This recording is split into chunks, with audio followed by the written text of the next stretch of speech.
കത്തോലിക്ക സഭയുടെ മതബോധന ഗ്രന്ഥം ഓർമ്മിപ്പിക്കുകയാണ്, ദമ്പതികളെ വിവാഹ ജീവിതം ബോധപൂർവം മക്കൾക്ക് ജന്മം നൽകാനുള്ള ജീവിതമാണ്. മലാക്കി പ്രവാചന പുസ്തകം 2-ാം അധ്യായം 15-16 തിരുവചനങ്ങൾ.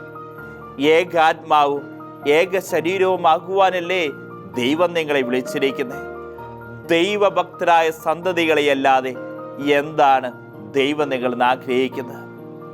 ദൈവഭക്തരായ സന്തതികൾക്ക് ജന്മം നൽകേണ്ടവരാണ് കുടുംബത്തിൻ്റെ മാതാപിതാക്കൾ.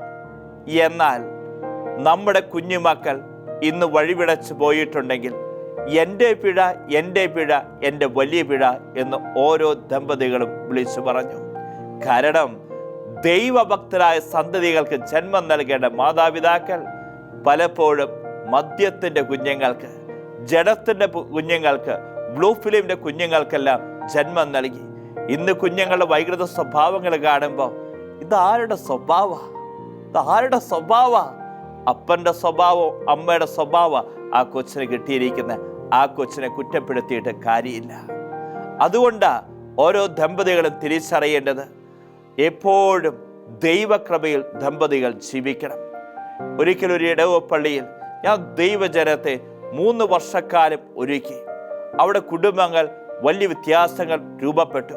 പ്രാർത്ഥനാ ജീവിതത്തിൽ ആ കുടുംബങ്ങൾ വളർന്നു, ഉപവാസത്തിൽ ആ കുടുംബങ്ങൾ വളർന്നു. ഞായറാഴ്ച ദിവസം മറ്റൊരു ജോലിക്കും ആ കുടുംബങ്ങൾ പോകാതെയായി വലിയ ദൈവകൃപ നിറഞ്ഞ ഒരു ഇടവകയായിട്ട് ആ ഇടവ് വളർന്നു. നിർബന്ധിത കുമ്പസാരം പോലെ എല്ലാ മാസവും തന്നെ അവരെല്ലാവരും തന്നെ കുമ്പസാരിച്ചിരുന്നു. ഇതിന് ശേഷം ഞാൻ ആ ഇടവയിൽ കണ്ട വ്യത്യാസം എന്താണെന്നറിയൂ? ഈ മാതാപിതാക്കൾ വിശുദ്ധ ജീവിതം നയിക്കാൻ തുടങ്ങി. അതിനുശേഷം അവർ കുഞ്ഞുങ്ങൾക്ക് ജന്മം നൽകി.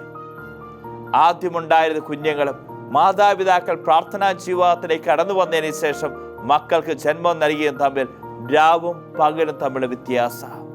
അതുകൊണ്ടാണ് വചനം പറയുന്നത്, ഏകാത്മാവും ഏക ശരീരവും ആകുവാനല്ലേ ദൈവം നിങ്ങളെ വിളിച്ചിരിക്കുന്നത്. ദൈവഭക്തരായ സന്തതികളെയല്ലാതെ എന്താണ് ദൈവം നിങ്ങളെന്ന് ആഗ്രഹിക്കുന്നത്? ഏതാനും നാളുകൾക്ക് മുമ്പ് ഒരു കുടുംബം എന്നെ കാണുവാൻ വേണ്ടി വന്നു. ഭാര്യ ഇരുന്ന് കരഞ്ഞുകൊണ്ടിരിക്കുക. 4-5 മിനിറ്റ് കഴിഞ്ഞപ്പോൾ ഈ ഭാര്യയോട് ചോദിച്ചു, എന്തു പറ്റി, എന്ത് ഇത്രമാത്രം കരയാനുള്ളത്? ആ സമയത്ത് ഭർത്താവ് ഒന്നും മിണ്ടുന്നില്ല, ദുഃഖിതനായിട്ടിരിക്കുക. ഇതിനുശേഷം ഈ ഭാര്യ പറയാണ്, അച്ഛാ, എൻ്റെ കുടുംബത്തെ കീടത്തെ നശിപ്പിക്കുന്ന പോലെ തമ്പുരാൻ കർത്താവ് നശിപ്പിച്ച് കളഞ്ഞു. ഈ സമയത്ത് ഞാൻ ഈ ഭാര്യയോട് ചോദിച്ചു, എന്തു പറ്റി? അവൾ പറയുകയാണ്, ഞങ്ങളുടെ കുടുംബത്തിൽ കുടുംബ പ്രാർത്ഥനയുണ്ട്, കൂദാശ ജീവിതമുണ്ട്, ദൈവത്തോട് ചേർന്ന് നിന്ന കുടുംബം. പക്ഷേ 3-4 മാസമായിട്ട് ഞങ്ങളുടെ ബെഡ്റൂമിൽ ദൈവം ആഗ്രഹിക്കാത്ത പലതും കടന്നു വന്നു.